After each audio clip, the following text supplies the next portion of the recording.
Today we are looking at San Francisco 49ers running back Elijah Mitchell to see if we should be buying or selling him in Dynasty. So first, a little bit of background information on Mitchell. He's 23 years old and going to be 24 in May. He's 5'10", 201 pounds, ran a 4.35 40-yard dash at his pro day, and he was pretty productive in college at Louisiana Lafayette to the tune of hitting on 5 of my 8 key markers for prospect running backs, which ranked 5th among rookie running backs in last year's class and was noticeably higher than teammate Trey Sermon. So let's talk about why you should be buying Elijah Mitchell. Number one, first and foremost, he had an amazing rookie season. He finished the year with 963 rushing yards and 5 touchdowns on 207 rush attempts, and then also added an additional 19 for 137 and 1 through the air. And while he only finished at the RB25 for fantasy on the year, that was primarily due to the fact that he only played 11 games. But his 15 points per game average was good for 16th at the position, which was better than Antonio Gibson, Ezekiel Elliott, Javonte Williams, and Saquon Barkley. And he racked up 6 top 15 weeks out of his 11 games played, which was better than DeAndre Swift, Aaron Jones, David Montgomery, Javonte Williams, and Josh Jacobs. We can even go further by looking at his game log, where you will see that Mitchell was a true workhorse running back every single week. In fact, he was one of only 10 running backs to have 5 or more 20-carry games, and one of only 5 running backs with 5 or more 100-yard rushing games as well.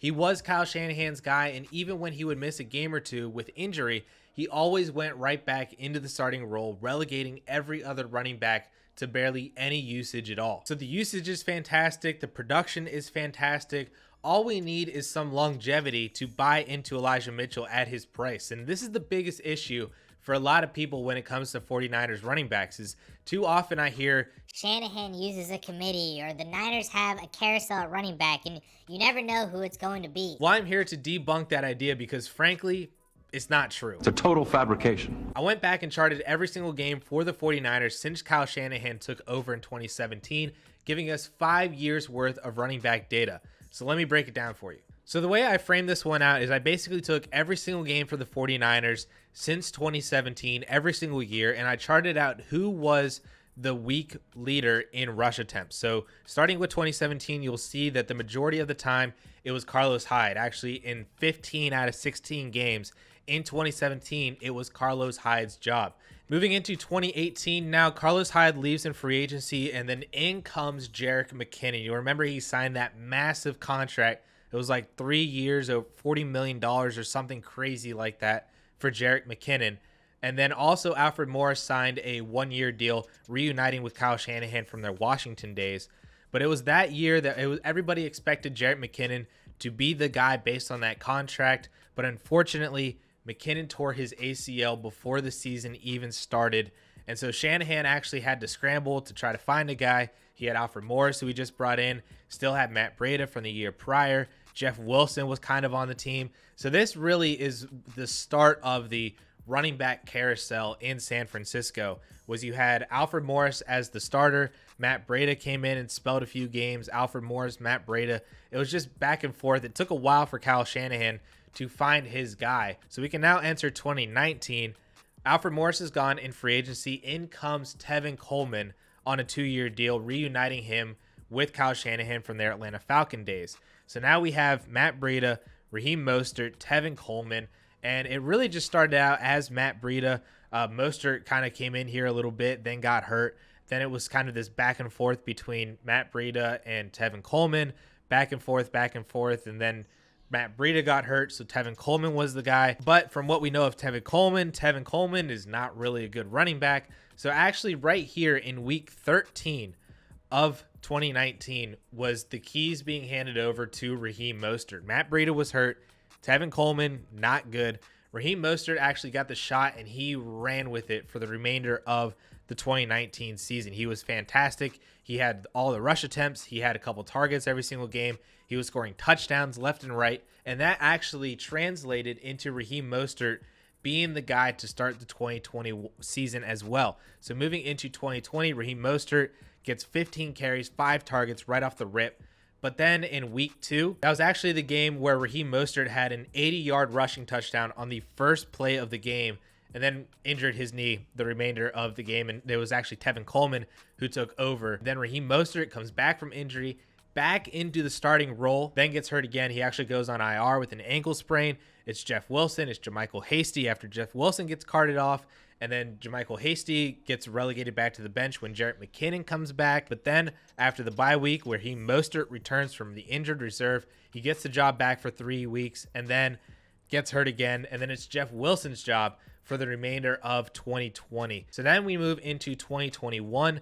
Raheem Mostert, as we know, got hurt on like the third play of the game in week 1. Trey Sermon was inactive. So in comes now Elijah Mitchell, and he had the game all week 1, all week 2, until he then gets hurt. Raheem Mostert, as we know, done for the year. So there's no Raheem Mostert in sight in 2021.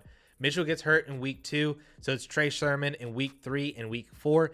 Mitchell comes back in week 5, has the job all the way through week 10 past their bye week. Then he gets hurt again, misses the game, so that's a Jeff Wilson week.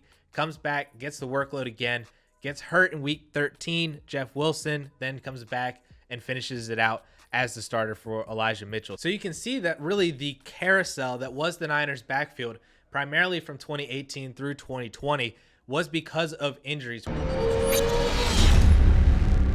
But when Shanahan has a guy, he really locks in and he is the guy. We saw it in 2017 with Carlos Hyde. We saw it in 2019, 2020 with Mostert when he was healthy. And then we saw it again in 2021 with Elijah Mitchell. And I don't see why that would change moving forward outside of Mitchell's own injury problems. I'm not worried about Trey Sermon. I'm not worried about Mostert or Jeff Wilson re-signing and taking work.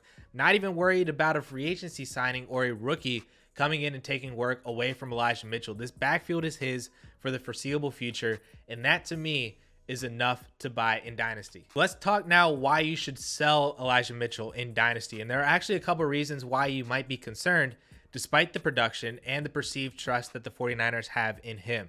Number one is age. As stated at the very beginning of this video, he will be 24 in a couple months, making him somewhat old already for a running back, especially a second-year running back. He's basically the same age as Antonio Gibson, Josh Jacobs, and A.J. Dillon. He's a year older than DeAndre Swift and J.K. Dobbins, and 2 years older than Travis Etienne and Javonte Williams, 2 other rookie running backs from this same class. Number 2 is draft capital. As the Niners' 6th-round pick last year, there certainly isn't a lot holding the Niners to Elijah Mitchell. And we've seen late-round picks and undrafted players hold dynasty value, like Aaron Jones peaking as a top 5 dynasty running back last year in 2020 as a 5th-round pick. We saw James Robinson, Chris Carson, Phillip Lindsay. All of these running backs have had some sort of dynasty value for at least a year or two. But even 2 of those names that I just mentioned, Robinson and Lindsay, were eventually replaced by better draft capital or a big name free agent signing, which is scary for Mitchell if you don't believe in his longevity like I do. And then number 3, injuries. I said in the bias section that the only thing that could make Shanahan move on from Mitchell is his own injuries, especially when pairing that with his 6th-round draft capital. Just in 2021 alone, Mitchell dealt with a hip injury before the season, a shoulder injury in September, a rib injury and finger injury in November, and a concussion and knee injury in December. And while all of those injuries were minor and he only missed a game or 2 from each, those injuries piled up, and that is why he only played 11 games this year and didn't help you at all during your fantasy playoff run unless you made the championship. So if those nagging injuries or anything more serious continue to play into Mitchell's availability moving forward, that will be the reason why he is replaced. And then finally, number 4, receiving work. Is the only real knock on his production in 2021 was the usage in the passing game. And as we know for fantasy, that usage is very important for running backs to raise floors and ceilings. And while Mitchell was great on the ground, he only saw 20 targets in his 11 games played. But his usage was very frustrating though, because he actually had 4 games with 3 or more receptions, but then 5 games without a single target. It was very bizarre usage for Elijah Mitchell in the receiving game. Like, look at this stretch from weeks 7 through 12.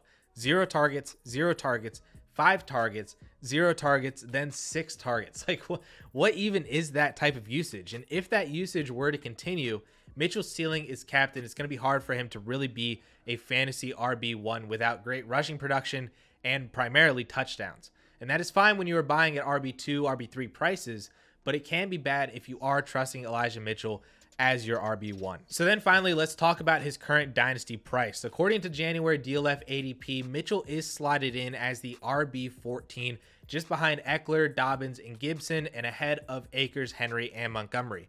And I would actually expect in February Akers to be ahead of him, which would drop him down to RB15. And then when you start including rookie running backs like Isaiah Spiller, Breece Hall, Kenneth Walker, you're looking somewhere around the RB18 to RB20 range as we move through the spring. So when looking at the DLF Trade Finder, I found a handful of recent trades that I think are good examples of what to buy Elijah Mitchell for. So number one, Gaskin, Cortland Sutton, David Njoku, and a 3rd round pick for Elijah Mitchell and Dan Arnold.